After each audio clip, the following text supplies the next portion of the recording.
அனைவருக்கும் வணக்கம் நண்பர்களே. இன்றைக்கி நம்ம இந்த வீடியோவில் என்ன பார்க்க போகிறோம் பார்த்தீங்கன்னா, உருளைக்கிழங்கு வச்சு ஒரு அருமையான கட்லெட் எப்படி செய்கிறதுன்னு பார்க்க போகிறோம். வாங்க இப்போ வீடியோக்குள்ளே போய் அந்த கட்லெட் எப்படி செய்கிறதுன்னு பார்க்கலாம்.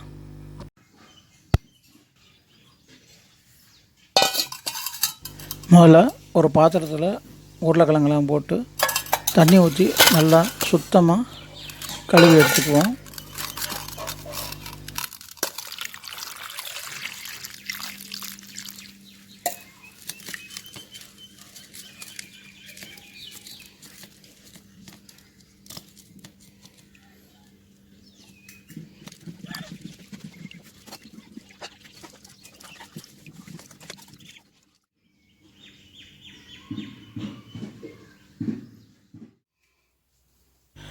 அடுத்து ஒரு பாத்திரத்தில் தண்ணி ஊற்றி கழுவி வச்ச உருளைக்கிழங்கா அதில் போட்டு வேக வச்சு எடுத்துக்குவோம்.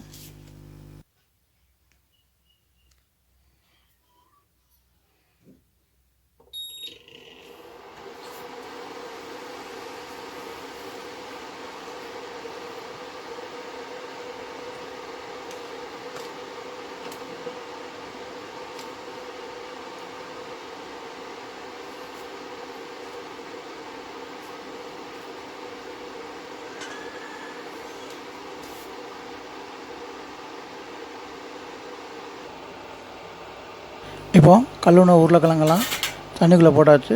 இனி ஒரு தட்டு போட்டு மூடி வேக வச்சு எடுத்துக்குவோம்.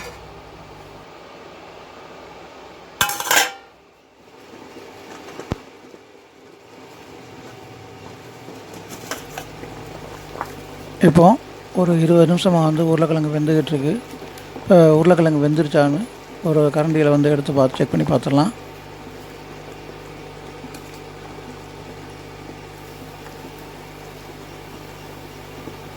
நல்லா வெந்துருச்சு. இப்போ அடுப்பை அமர்த்திட்டு இந்த உருளைக்கிழங்கு அப்புறம் தண்ணியிலேருந்து எடுத்து வேறு ஒரு பாத்திரத்துக்கு மாற்றிக்கலாம்.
சாப்பிட்டு பார்த்து எப்படி இருக்குன்னு சொல்லு.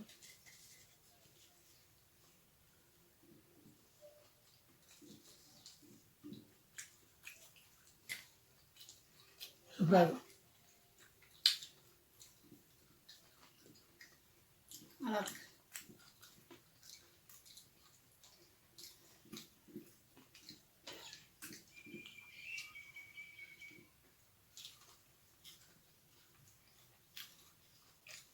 நண்பர்களே, இன்றைக்கி செஞ்ச இந்த கட்லட் வந்து உண்மையிலேயே வந்து ரொம்ப சாஃப்டாகவும் மொறுமொறுன்னு வந்துருந்தது.